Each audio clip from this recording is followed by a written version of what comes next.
बंजारा समाज की महिलाएं हैं जो लगातार राहुल गांधी के साथ चल रही हैं। हम बंजारा है, मुझे थोड़ा बहुत हिंदी नहीं आती, सबको मिले हैं सभी जहाँ तक मैं समझ पा रही हूँ। जय सेवालाल। नमस्कार, मैं आपके साथ औरंगजेब चौधरी। भारत जोड़ो यात्रा लगातार कन्याकुमारी से लेकर कश्मीर की तरफ बढ़ रही है। जिस तरीके से नई नई तस्वीरें देखने को मिल रही है, बंजारा समाज की कुछ महिलाएं थी जिनकी तस्वीर वायरल हुई, राहुल गांधी ने भी उनको शेयर किया है। हम क्या कहेंगे, आप भी उसमें मौजूद थी और राहुल गांधी ने उसको जो तस्वीरें वायरल हुई थी उसको शेयर किया। देखिए, हम बंजारा कम्युनिटी की जब लड़कियों से मिले, एक अलग सा जोश जुनून और जज्बा था उनमें। जज्बा इस बात का था कि उन्होंने कहा हमारी कम्युनिटी में भी लड़कियों को इतना अधिकार नहीं दिया जाता, लेकिन राहुल गांधी जी जिस तरीके से महिलाओं से मिलते हैं और उन्हें एक बेहतर भविष्य का सपना भी दिखाते हैं और उम्मीद को पूरा करने का, समाज भी प्रदान करने का वादा करते हैं। और वो दिखाना चाहती थी, तो किस तरीके से जो उन्होंने ड्रेसअप किया हुआ था वो उन्होंने अपने हाथों से बनाया था। 6 महीने की कढ़ाई बुनाई के बाद वो एक सुंदर परिधान होता है। आपने उनके हार, जो गले में गहना पहना हुआ था, उसमें जो हम चवन्नी यूज करते थे पहले जमाने की, जो आज कहीं ना कहीं देखने को नहीं मिलती, वो चवन्नी, दस्सी, वो मोहरें लगी हुई थी। तो वो चाहती थी कि हमारा जोश, हमारा नृत्य और हमारा परिधान बंजारा कम्युनिटी का है, जो उन्हें एक पहचान देता है, वो सब लोग देखें। और जब राहुल गांधी जी उनसे मिले तो आप देख रहे होंगे किस तरीके से चीयर किया उन लोगों को, और इतनी ज्यादा वो अपने आप को सुरक्षित उस वातावरण में महसूस कर रही थी। यही हमारा देश है। जो हमारी कांग्रेस पार्टी है या राहुल गांधी जी हैं, इन्होंने कभी भी महिलाओं को द्वितीय दर्जे का नागरिक नहीं समझा है। और जब वो महिलाएं मिलकर आई, उन्होंने अपना नृत्य संगीत उस यात्रा में प्रस्तुत किया, तो जब फोटो आपने देखी होगी, उनके एक्सप्रेशन ऐसे थे, चीयर्स कर रही थी। इसका मतलब ये है कि एक सुरक्षित भविष्य महिलाओं को इस देश में मिले, इसकी उम्मीद का सपना, और हमारे सपनों को कोई उड़ान देने वाला नेता हिंदुस्तान में है तो वो आदरणीय राहुल गांधी जी हैं। काफी देर उनसे बातचीत की, राहुल गांधी के मिलने के बाद वो काफी खुश नजर आई। तो क्या आपकी बातचीत हुई, उन्होंने कुछ बात? जब मैं उनसे बात कर रही थी तो देखिए, हमारे बीच में भाषा का बंधन था। वो अपना यहाँ की लैंग्वेज में बात कर रही थी और मैं हिंदी समझती हूँ, इंग्लिश समझती हूँ, लेकिन आपने उनके चेहरे देखे होंगे, उनकी आंखें पड़ी होंगी, एक अजीब सी चमक उनकी आंखों में थी, एक बहुत ही सुकून की मुस्कुराहट उनके लबों पे थी।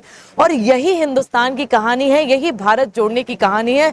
जो एक विरासत इस देश की थी, उस विरासत को आज राहुल गांधी ने आगे बढ़ाने का काम किया है और एक नई पीढ़ी को भी नई विरासत को साझा करने का काम भारत जोड़ो यात्रा से किया है। वो बता रही थी, एक लड़की उसमें से, जब हमने बात में पूछा कि ये क्या कह रही हैं, उन्होंने कहा था जब इंदिरा जी आई थी तो उन्हीं के परिवार के एक पुराने सदस्य ने वो जो पहनी हुई थी वो इंदिरा जी को गिफ्ट की थी। एक मोबाइल में पुराना फोटो था जिसमें इंदिरा जी का ब्लैक एंड व्हाइट फोटो है, लेकिन परिधान बिल्कुल वैसा का वैसा था। तो कहीं ना कहीं आत्मीयता से एक जनरेशन का कनेक्शन दूसरे जनरेशन से हुआ, तो बहुत अच्छा लगा, बहुत सुकून मिला। और आज वर्तमान में जो बेटी पढ़ाओ और बेटी बचाओ का नारा भारतीय जनता पार्टी के लोग देते हैं, लेकिन मेरे लिए खुद कई बार शर्म से आंखें नीचे हो जाती हैं कि कहीं ना कहीं जब महिलाओं की अस्मिता के साथ खिलवाड़ होता है तो भारतीय जनता पार्टी के नेता उसमें लिप्त पाए जाते हैं। लेकिन जो लोग राहुल गांधी जी को ट्रोल कर रहे हैं और कह रहे हैं कि राहुल गांधी जी के साथ महिलाएं इतनी बेबाकी से आके उनको प्यार करती हैं, उनको हक करती हैं, उनको किस करती हैं, आप उसके पीछे निश्चल भावना को नहीं समझ पा रहे हैं। वो आलिंगन एक भाई का होता है, वो आलिंगन एक भविष्य के नेता का होता है, जिसमें वो चाहती है कि मैं सुरक्षित हूँ, इसलिए वो इतना निश्चल होता है। और भारतीय जनता पार्टी के लोग, आप लोगों के दिमाग में कहीं ना कहीं सोच गड़बड़ है।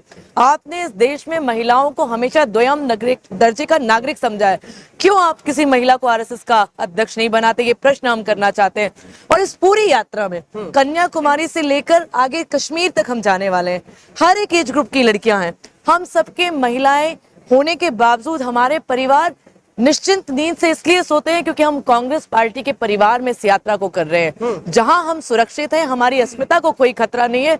और मैं बहुत बेबाकी से ये बात कहना चाहूंगी, अपना खुद का अनुभव है, मैं अपने रिश्तेदार से किसी बात को कहने में या उसके घर जाने में कहीं ना कहीं संकुचित अपने आप को समझती हूँ, असुरक्षित अपने आप को समझती हूँ, लेकिन एक कांग्रेस के कार्यकर्ता के पास उसके घर में रुकने में मेरे दिल दिमाग में जो सुकून होता है वो मुझे अपने परिवार में भी कभी नहीं मिलता। तो ऐसी हमारी विरासत है, ऐसी हमारी पार्टी है जिसका अपना इतिहास भी रहा है। और बंजारा कम्युनिटी के पुराने फोटोग्राफ्स आप देखेंगे, चाहे वो नेहरू जी हों, चाहे वो इंदिरा जी हों, और हमारे भविष्य की पीढ़ी, आज राहुल जी के साथ भी यही फोटो वो लोग अपने घर में लगाएंगे। तो ये रिश्ता बहुत पुराना है, क्योंकि यदि इस समाज में सबको साथ लेने की बात करें तो जो हमारे आदिवासी समाज है ये मन से बहुत भोले होते थे, इन्हें अपने जंगल से प्यार होता था, ये परिधान नहीं पहनते थे, तो मुख्य धारा में लाने का काम यदि किसी ने किया तो वो नेहरू जी और इंदिरा जी ने किया। इनको अच्छी एजुकेशन मिले, इनके लिए काम किया। तो पुराने लोग आज भी उनको ये कहते हैं कि इंदिरा का पोता आया है। तो जिस प्रकार का निश्चल प्रेम एक दादी का अपने पोते के लिए होता है और नई जनरेशन का अपने भाई के लिए होता है, ठीक वही प्रेम हमें इन बहनों के साथ बंजारा कम्युनिटी के दिखा। और कितने प्यार से उछल उछल कर सीटी और विसिल बजा बजा कर नृत्य कर कर वो लोग राहुल जी से मिल रहे थे। बहुत सुखद अनुभव था। मैम, जिस तरीके से राहुल गांधी नए नए लोगों से मिलते हैं, महिलाओं से मिलते हैं, बच्चों से मिलते हैं, उन्हीं बच्चों के फोटो लेके जो बीजेपी है गलत तरीके से ट्वीट करती है, उसको दिखाती कि देखिए किस तरीके से राहुल गांधी महिलाओं से मिल रहे हैं। जी, यही तो मैं कह रही हूँ, यही सोच का अंतर है। राहुल गांधी जी इस देश में यदि कोई जाति और धर्म है तो वो विकास और प्रगति है। हमारा जाति धर्म हिंदू मुस्लिम रंग भेद वेशभूषा पे आधारित कतई नहीं है। हमारे लिए मजहब नहीं सिखाता आपस में बैर रखना, हिंदी है हम वतन है हिंदुस्तान हमारा, ये सिखाता है। कभी हमने किसी के परिधान से, किसी की धर्म से, किसी की पूजा अर्चना से आदमी को नहीं पहचाना। इंसानियत सबसे बड़ा धर्म है। और आप खुद पुरुष हैं, मैं खुद महिला हूं। हम यदि किसी को आलिंगन करते हैं, किसी को किस करते हैं, वो मातृत्व, वो भातृत्व, वो निश्चल प्रेम, वो करुणा, वो दया जब तक हमें सामने के औरा से नहीं मिलती हम उसको छूते तक नहीं है। महिलाओं को ये सिक्स सेंस दिया है। राहुल गांधी जितने प्यार से बच्चों से मिलते हैं, महिलाओं से बनते हैं, वो एक सुरक्षित वातावरण का एहसास उनकी उपस्थिति में हम सबको होता है। और भारतीय जनता पार्टी की नजरें खराब है। महिलाओं को केवल शौक की वस्तु ये लोग समझते हैं। कोरोना के समय किस तरीके से महिलाओं का कहीं पापड़ में कहीं अचार में प्रयोग इनके नेताओं ने किया, तो केवल प्रचार की वस्तु जो लोग समझे महिलाओं को, उनसे हम और क्या उम्मीद कर सकते हैं। बच्चे छोटे छोटे मिल रहे हैं, छोटे बच्चे ये राहुल जी से कहते हैं कि मुझे डॉक्टर बनना है, मुझे इंजीनियर बनना है, मुझे पायलट बनना है, और अधिकार से कहते हैं कि आप बताइए हमारे लिए क्या कर रहे हैं। इतना अधिकार मोदी जी आप दे रहे हैं क्या देश के लोगों को? मन की बातें करना बहुत आसान है, आइए सड़कों पे निकलिए, मत करिए 3500 किलोमीटर की पदयात्रा, 300 कदम इस देश की सड़क पर निकल के तो देखिए। और जो फिरका परस्त फरमान आपने पिछले अपने कार्यकाल में निभाए उनका जवाब तो देखिए। नोटबंदी के समय यही कहते थे, बंजारा कम्युनिटी की महिलाओं ने हमें बताया कि हम 500 और 1000 का नोट छुपा के इसलिए रखते थे कि खुदा न खास्ता घर में कोई हमारी विपत्ति आ जाए तो वो नोट हमारे काम आएगा। वो कोई काली कमाई का पैसा नहीं था जिसको लाइनों में लगाकर एक दिन में काला धन इन लोगों ने घोषित कर दिया। बूढ़ी बुजुर्ग महिलाएं कह रही थी कि बंजारा कम्युनिटी में जो पुरुष होते हैं वो कहीं ना कहीं ज्यादा खर्चीले होते हैं, कई बार अपने शौक के लिए ज्यादा पैसे खर्च कर देते हैं। तो जब घर में बेटी आती है तो उसके जो नाती पोते आते हैं उनके हाथ में रखने के लिए शगुन जो चाहिए होता है, या घर में अचानक शादी हो गई, कोई बीमार हो गया, तो 500 और 1000 का नोट हमारा काम का होता था।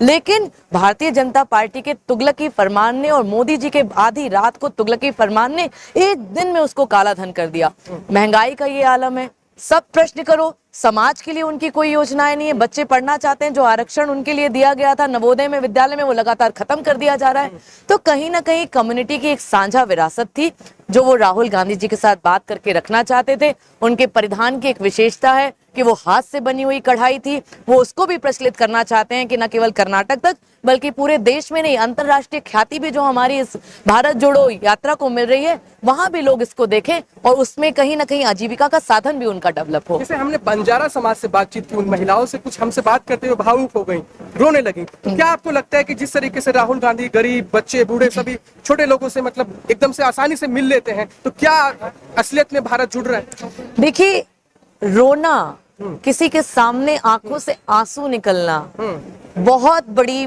पीछे दर्द छुपा होता है। और दर्द हर एक व्यक्ति के सामने नहीं निकलता है।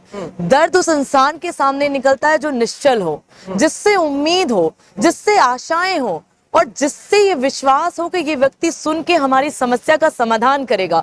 क्योंकि आंसू निकलना एक सहज प्रक्रिया नहीं है। हम सब मनुष्य जाती हैं। जब हमारा दर्द का एक चरम सीमा होती है उसके बाद हम किसी के सामने रोते हैं, और हर किसी के सामने नहीं, उस व्यक्ति के सामने रोते हैं जिस पर विश्वास हो, जो हमारे उस दर्द को महसूस कर सकता हो। यदि राहुल गांधी के सामने युवा, नौजवान, महिलाएं, बच्चे आकर अपने दर्द को प्रकट कर रहे हैं, तो आप सोचिए हमारा हिंदुस्तान जो अमीर और गरीब के बीच की खाई बढ़ती जा रही है उससे कितने दर्द में है। और इस भारत माता के हर एक प्राणी, हर एक जन जन उस कष्ट से बाहर निकलना चाहता है और उसकी उम्मीद उन्हें किसी नेता में नजर आती है तो वो राहुल गांधी में नजर आती है। इसलिए वो आंख के आंसू अविरल धारा के रूप में वो दर्द मानव संप्रदाय का इस नेता के सामने निकलता है जिसको भारतीय जनता पार्टी मजाक समझती है। चलिए, शुक्रिया, हमसे बात करने के लिए। थैंक